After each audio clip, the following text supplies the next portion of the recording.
Good morning, ladies and gentlemen. Good evening, good afternoon, from whatever place it is that you're tuned on to the Life Signatures podcast. We are in the middle of a series. We are talking about work, and of the recent past, we've started talking about the reasons why people do not work. We've already looked at two, and we're going to continue looking at the rest in the episode today. And of course, we're going to give you some kind of recap. This show is daily, and it focuses only on three things: purpose, productivity, and resilience. I dare you to remove any one of those three from your life.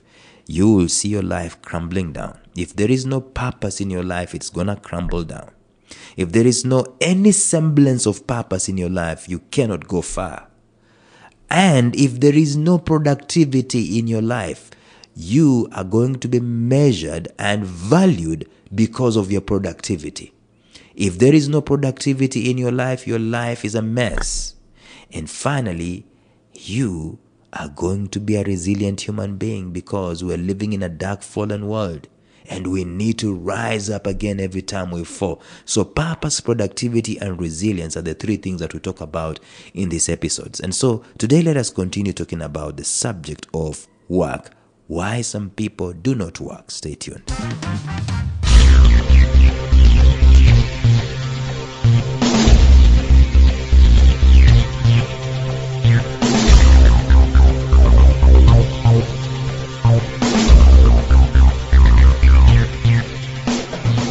Welcome to the Life Signatures podcast with Lawrence Namale.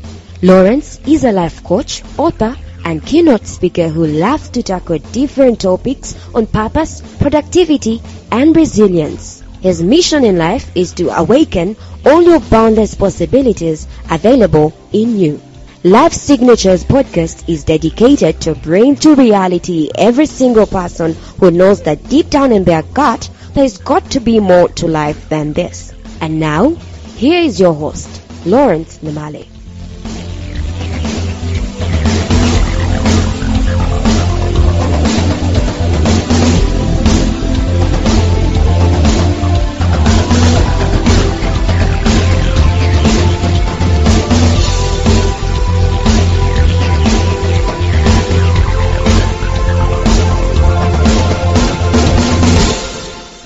I'm going to start by giving you a very small and fast recap as we are talking about this subject that is absolutely important. Work is a magnificent thing. Every time I say that, I want to restart the episodes from way back in 1675. That's where we started talking about work. And there is no way you are defining a human being without taking into consideration their purpose and their ultimate work. No way. No way. Human race, there is no way you're talking about the human race without talking about their work. And I know this can be a bit controversial, but it's an obvious thing. The last time I wrote about work being the source of our ultimate fulfillment, not a religion, there was a serious, backlash. Doubts, questions, eyebrows were raised and rebuttals were made and questions were asked and people got engaged. That's okay. And our thinking about work and fulfillment has to change. And I believe that work is a good thing. I also believe that we are all created so that we can offer this world the best of our works. That's it. If it's about glorifying God, then I do believe and I do think that we can never do anything better to glorify God than to do our core work that He sent us to do. And when I talk about people not working, I am not necessarily talking about people not having jobs. Right? I am talking about people at work not working. What causes that? What brings about that? We know about the polls and the surveys that have been made that employees are not engaged in very many sectors across the world. I mean, the whole world will stand blessed when we put all our efforts, all our spirit, all our devotion, all our attention, all our finesse, all our excellence into our work daily and repeat the process. However, that's seldom the case. Why? See, we end up doing just the ordinary and the bare minimum, and we call that our work. I mean, can you go back home to this evening, or when you back home from whatever it is that you are doing, can you really say, I worked, I earned my bread today? Was that your best today? How many times in a week can you say, that was my best?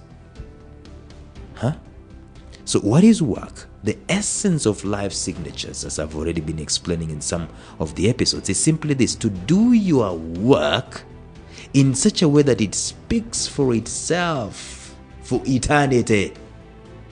To deploy your work in such a way that it leaves a signature behind. Such kind of work will, of course, be something that is connected to your ultimate purpose, your ultimate calling in life. And so the question still begs, why is it that people do not really work? We've looked at two. One, people do not work because they are distracted. Two, people do not work because they are indisciplined. And three, let us talk about that today. People do not work because they procrastinate. The author of the book, Eat That Frog, Brian Tracy, yuck. Eat that frog. I don't want to go into that analogy this morning. It makes me, But to be honest with you, even the best of us suffer from the bout of procrastination. Or, at one point in time in our lives or another. What procrastination does is devastating as far as our work is concerned. It is fueled by the need for us to feel comfortable. So Eat That Frog was a book written by Brian Tracy to curb that animal called procrastination. Real work of value, for the most part, it will require us to grind, to trudge, to sweat, to have blood and sweat and tears. It will require us to be uncomfortable. The problem is that at the very time that you're faced with the prospect of grinding, you have an easy choice available to you to do something that is less engaging, less involving, less laborious, less demanding. And for the most part, we go there and we feel like we are still working. Yet, the living of the core that demands your attention, your grinding, your labor, the leaving it for a later date at work, that will be procrastination.